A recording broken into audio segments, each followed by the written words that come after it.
আসসালামু আলাইকুম viewers, welcome জানাচ্ছি বিডি ফ্যামিলিজ নিউ ব্লগসে। তো আজকে হচ্ছে ফ্রাইডে স্পেশাল রেসিপি। তো আসলে শুক্রবারটা একটু স্পেশাল না রান্না করলে মনে হয় ভালো লাগে না। তো আজকে সেভাবেই রান্না করার চেষ্টা করলাম আর আপনাদের সাথে সেটা শেয়ার করলাম। তো রান্না করেছি আজকে, এটা কি ইলিশ মাছের কোরমা। এটা রেসিপি আমি আমার চ্যানেলে অনেক আগেই দিয়েছি। ভীষণ মজাদার এই কোরমা রেসিপিটা অবশ্যই আমার স্পেশাল দিনের জন্য থাকতে হবে। তো সেভাবে রান্না করে নিলাম, প্রথমে একটু ভেজে তারপরে এটার সঙ্গে একটু কাঁচামরিচ বাটা বা পুরো রেসিপিটা আপনারা দেখে নিতে পারেন চাইলে।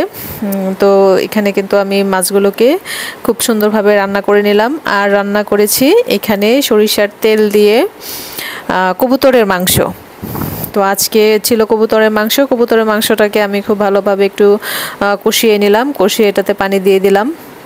তো আপনাদের সাথে খুব শর্টলি আসলে ভিডিওটা শেয়ার করছি। স্পেশাল দিনগুলোতে একটু স্পেশালভাবে রান্না করার চেষ্টা করেছি। তো দেখতেই পেলেন মাংসটা কিন্তু অসম্ভব মজার হয়েছিল। দেখছেন কালারটা, ওয়াও, জাস্ট অসাধারণ ছিল। তো এই তো আমার মাংস রান্না রেডি। আর এটা হচ্ছে সেই ইলিশের কোরমা। আর এখন রান্না করে নেব একটু পোলাও। তো পোলাওটা আমি সাধারণত একদম সাদা হয় না, আমি একটু মশলা ইউজ করে তারপর রান্না করি। এভাবে আপনারা একবার চাইলে রান্না করে দেখতে পারেন। প্রথমে একটু এখানে সরিষার তেলে পেঁয়াজ দিয়ে দিলাম, পেঁয়াজটাকে একটু ভেজে নেব। তারপরে এখানে দিয়ে দিলাম এক টুকরো এলাচ, দারচিনি, আর দিয়েছি একটু সামান্য একটু জয়ত্রী। এটা দিলে হয় কি পোলাওর গ্রানটা অনেক ভালো আসে।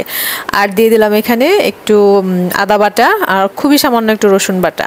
আমি এটা ইউজ করি, আপনারা চাইলে এটা নাও ইউজ করতে পারেন। আর দিয়েছি একটু জিরা বাটা। এগুলো আপনারা দিয়ে দেখবেন পোলাওর কালারটা হয়তো ভালো আসে না, সাদা হয় না, বাট একটা সুন্দর স্মেল হয় এবং এটার টেস্টটা কিন্তু অনেক গুণ বেড়ে যায়। এইভাবে একবার রান্না করে দেখবেন কেমন হয়।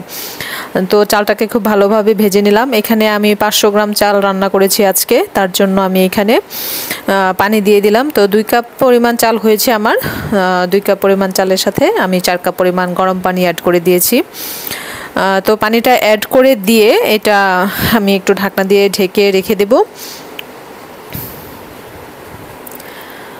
তো এইভাবে পানিটা যদি আপনারা একটু মেপে দেন তাহলে কিন্তু যে কোনো পরিমাপের পোলাওটা রান্না করা যায়। তো দিয়ে দিলাম 3-4টা কাঁচামরিচ, দিয়ে ঢাকনা দিয়ে ঢেকে এখানে 2 থেকে 3 মিনিট জাল করার পরে কিন্তু এভাবে দমে চলে আসবে, পোলাওটা ঘর নিয়ে আসবে। এই পর্যায়ে আমরা একটা তাওয়া বসিয়ে দিয়ে এটার উপরে আমি দমে রেখে দিব একদম লো হিটে 20 মিনিটের জন্য। তো দেখুন 20 মিনিট পরে কিন্তু আমি পোলাওটা এরকম হয়েছে এবং একটা সুন্দর কিন্তু গ্রান বের হয়েছে। এই পর্যায়ে কিন্তু আপনারা চাইলে একটু ঘিও অ্যাড করতে পারেন।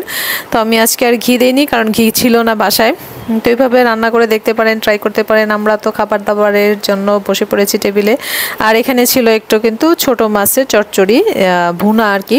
এটা ছিল বাইং মাছ। তো এইভাবে একটু প্লেটেও সাজিয়ে নিলাম। নিজের ঘরে খাবো তাতে কি, একটু যদি সাজিয়ে গুছিয়ে পরিবেশন করা যায় স্পেশাল দিনটা কিন্তু আরও স্পেশাল হয়ে ওঠে।